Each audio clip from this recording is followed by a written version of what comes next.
Bismillahirrahmanirrahim. Assalamualaikum warahmatullahi wabarakatuh. Pertama-tama dan yang paling utama, marilah kita mengangkatkan puji dan syukur kehadirat Allah Subhanahu wa taala dengan mengucapkan alhamdulillahirabbil alamin dan bersolat kepada Nabi dengan mengucapkan Allahumma shalli ala sayyidina Muhammad wa ala ali sayyidina Muhammad. Baiklah, sebelumnya perkenalkan, nama saya Jumadil Akbar, Fakultas Ilmu Komputer, Prodi Teknik Informatika, kelas A. Di sini saya akan memaparkan materi pertama, yaitu tentang pengenalan RPL atau rekayasa perangkat lunak yang diampu oleh Bapak Dedi Suwarna, Eskom Mkom. Materinya yaitu yang pertama rekayasa perangkat lunak, yang kedua tujuan dan penerapan rekayasa perangkat lunak, kemudian yang ketiga kriteria yang dapat digunakan sebagai acuan dalam merekayasa perangkat lunak, dan yang keempat prospek kerja rekayasa perangkat lunak.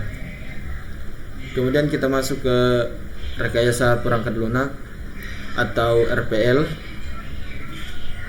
bisa juga disebut rekayasa perangkat lunak, yang dalam bahasa Inggris adalah Software Engineering atau SE, adalah disiplin ilmu yang mendalami cara-cara pengembangan perangkat lunak, termasuk pembuatan, pemeliharaan, manajemen organisasi pengembangan perangkat lunak, dan manajemen kualitas. Tujuannya ialah untuk menghasilkan perangkat lunak yang berkualitas, efisien, dan dipercaya. Kemudian selanjutnya tujuan penerapan rekayasa perangkat lunak. Yang pertama, mengembangkan perangkat lunak. Yang kedua, memperbarui fungsi. Yang ketiga, menciptakan user friendly. Yang keempat, mengintegrasi peralatan mekanikal. Yang kelima, melakukan perawatan. Kemudian selanjutnya kriteria yang dapat digunakan sebagai acuan dalam rekayasa perangkat lunak. Yang pertama, dapat terus dirawat dan dipelihara. Yang kedua, dapat mengikuti pengembangan teknologi. Yang ketiga, dapat mengikuti keinginan pengguna.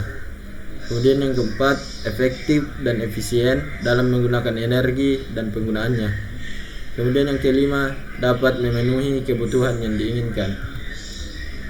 Kemudian kita masuk ke dalam tahapan rekayasa perangkat lunak.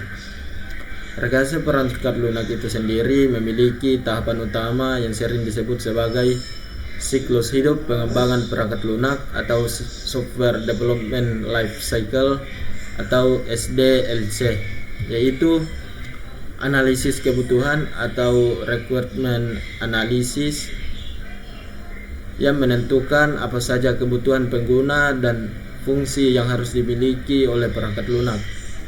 Kemudian perancangan atau desain, membuat rancangan sistem baik dari sisi tampilan, alur kerja maupun database. Kemudian implementasi atau coding, menulis kode program sesuai rancangan menggunakan bahasa pemrograman. Selanjutnya pengujian atau testing, di mana kita harus menguji perangkat lunak untuk menemukan dan memperbaiki kesalahan. Kemudian yang terakhir, pemeliharaan atau maintenance, melakukan perbaikan atau pengembangan lanjutan setelah perangkat lunak digunakan. Selanjutnya, prospek kerja rekayasa perangkat lunak. Yang pertama, developer IT atau pekerjaan yang mengembangkan software-software sesuai dengan kebutuhan dan keinginan dari klien, seperti pada software game atau software untuk kebutuhan bisnis. Yang kedua, programmer adalah orang yang bekerja membuat program atau software komputer tertentu dengan tujuan memudahkan pekerjaan klien yang membutuhkan aplikasi atau software. Kemudian yang ketiga, IT konsultan adalah salah satu cara pekerjaan yang juga memiliki banyak peluang. Peran dari pekerjaan ini adalah sebagai perancangan dari awal hingga evaluasi suatu penerapan IT. Yang keempat, ada sistem analisis, bekerja sebagai penganalisa yang menganalisis suatu sistem. Hasil dari pekerjaannya akan digunakan oleh programmer. Seseorang sistem analisis harusnya mampu membandingkan kelebihan dan kekurangan dari sistem yang hendak dirancangnya.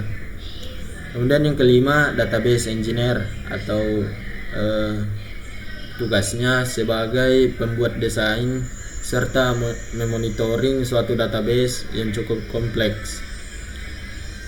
Yang keenam, ada web engineer atau orang yang bertugas merancang dan membangun website, bertanggung jawab atas layanan dan kemudahan dari website tersebut. Yang ketujuh, ada intelligent system developer atau software-software yang dikembangkan oleh pekerjaan ini berhubungan dengan intelijen seperti image recognizer. Dan kemudian yang kedelapan, ada software tester di bidang pekerjaan yang memiliki peran khusus dalam menguji sebuah software atau perangkat lunak. Baik, itulah tadi pemaparan materi pertama. Sekiranya dapat diambil dan dipahami dengan baik. Kurang dan lebihnya mohon dimaafkan. Wallahul muwaffiq ila aqwamit thoriq. Wassalamualaikum warahmatullahi wabarakatuh.